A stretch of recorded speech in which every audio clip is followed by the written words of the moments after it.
Hi అండి, నమస్తే. Welcome back to Sripratul recipes.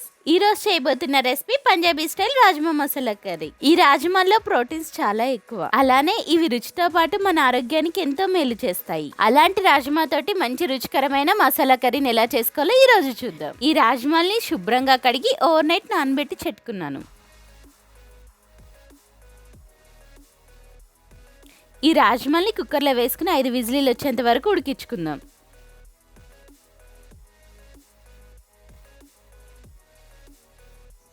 రాజ్మాలు కుక్కర్లో వేసుకున్న తర్వాత రాజ్మాలు ములిగేంత వరకు వాటర్ పోసుకోవాలి.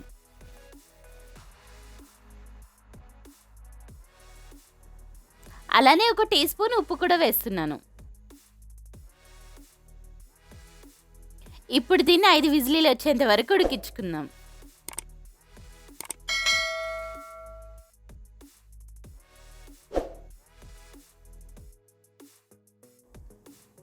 చూడండి, ఇవి ఉడికిన తర్వాత ఈ విధంగా ఉంటాయి.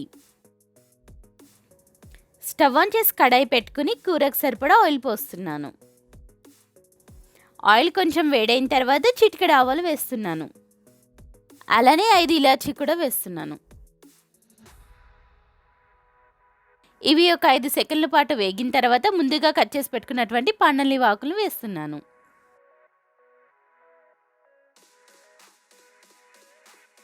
ఇప్పుడు 1/2 టీ స్పూన్ పసుపు వేస్తున్నాను. అలానే 1/2 టీ స్పూన్ ధనియాల పొడి వేస్తున్నాను. అలానే 1/2 టీ స్పూన్ జీరా పొడి వేస్తున్నాను. ఇప్పుడు 1/2 టీ స్పూన్ కసూరి మెంతి వేస్తున్నాను. ఇలా పొడులు వేసుకునేటప్పుడు ఫ్లేమ్ సిమ్లో పెట్టుకుని వేసుకోండి. ముందుగా చేసి పెట్టుకున్నటువంటి టమాటా పేస్ట్ని వేస్తున్నాను. ఈ టమాటా పేస్ట్ గాను 4 టమాటాలు తీసుకున్నాను.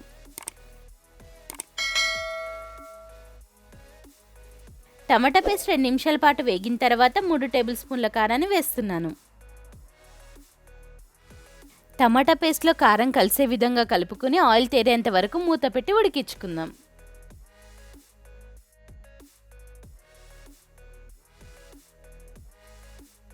చూడండి, ఆయిల్ ఎంత బాగా తేరిందో. ఇప్పుడు ముందుగా ఉడకబెట్టుకున్న రాజ్మాల్ని ఇందులో వేసి కలుపుకుందాం. వాటర్తో సహా రాజ్మాల్ని ఈ విధంగా వేసుకోవాలి.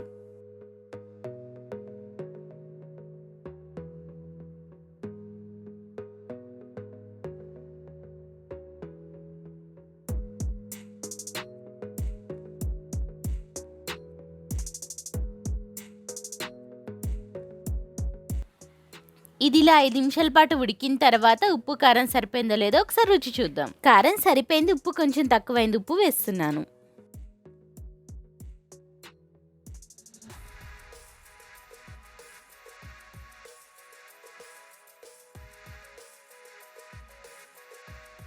ఇప్పుడు చిటికెడు గరం మసాలా వేస్తున్నాను.